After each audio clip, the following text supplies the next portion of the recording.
मीरा मेरी बीवी नहीं, अदाकारा की वालदा के बयान पर अतीकुर रहमान का रद्द अमल सामने आ गया। अतीकुर रहमान कहते हैं मीरा की मां ने जो वीडियो बनाई उसकी जरूरत नहीं थी। मजीद तफसीलात मालूम कर लेते हैं बोल न्यूज के नुमाइंदे मोइन जुबैर से।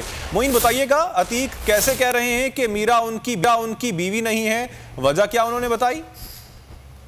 बिल्कुल, गुज़िश्ता जब अदाकारा मीरा की वालदा ने एक वीडियो स्टेटमेंट रिलीज किया, उसके बाद आज हमारी अतीकुर रहमान और उनके वकील कैसर अमीन राना साहब से मुलाकात हुई। उसमें उन्होंने ये बात कही कि मीरा 2018 के एक अदालती फैसले के बाद अब उनकी अहलिया नहीं है। और अतीकुर रहमान ने जो हमसे गुफ्तगू की उसमें उन्होंने कहा कि जो मौजूदा अदालती फैसला है ये हक व सच की फतह है, और जो 2018 के अदालती फैसले के मुताबिक मीरा को खुला मिल चुकी है, अदालत के फैसले के बाद उनकी अहलिया नहीं रही।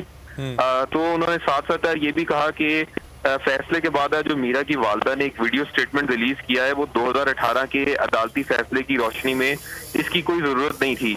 ये जो अदालती फैसले की बात कर रहे हैं अतीकुर रहमान साहब, ये 28 मई 2018 को जारी हुआ, जिनके डॉक्यूमेंट्स भी उन्होंने हमें दिखाए। ठीक, आपने मोइन अपडेट किया, आपका शुक्रिया।